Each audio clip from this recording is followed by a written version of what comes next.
स्थानिक आमदार निधीतून अपंग व्यक्तींना दिलासा देणारा उपक्रम आज नंदुरबार नगर परिषदेतर्फे राबविण्यात आला।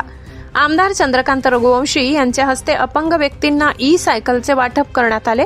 या कार्यक्रमाला नगराध्यक्ष रत्ना रघुवंशी यासह नगरसेवक नगरसेविका उपस्थित होते। अपंग व्यक्तींना स्वावलंबी बनविण्याच्या उद्देशाने स्थानिक आमदार निधीतून सायकलचे वाटप करण्यात आले। आमदार चंद्रकांत रघुवंशी यांच्या हस्ते आज 30 लाभार्थ्यांना सायकल सुपूर्द करण्यात आली। शासनाच्या कल्याणकारी योजना गरजूंपर्यंत पोहोचविण्याचा आमचा प्रयत्न असून जिल्ह्यातील प्रत्येक गरजूंना सायकली देण्यात येतील।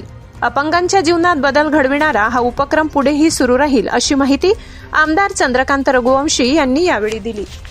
आता मला वाटतं आमदाराच्या स्थानिक विकास निधीतून 25-26 मधून मी 24 सायकली वाटल्या, एकूण 30 सायकली घेतलेल्या आहेत। याच्यापूर्वी सुद्धा आपण मला वाटतं 30 सायकली वाटल्या आणि जो गरीब आहे त्याला शासनाच्या योजनेचा लाभ मिळत नाही।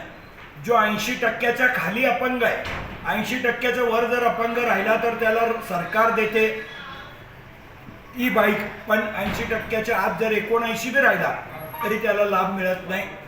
म्हणून माझ्या स्थानिक विकास निधीतून नंदुरबार जिल्ह्यातला बी जो अपंग माझ्यापर्यंत पोहोचला, मग आजही मी शहादा तळोदाच्या लोकांना सुद्धा दिलेले आहेत आणि भविष्यामध्ये नंदुरबार तालुक्याचा, नंदुरबार शहराचा एकही लाभार्थी या योजनेपासून वंचित राहणार नाही। त्या माणसाला स्वाभिमानाने समाजामध्ये फिरता यावं याच्यासाठी त्यांना बाईक देण्याचा माझा प्रयत्न आहे।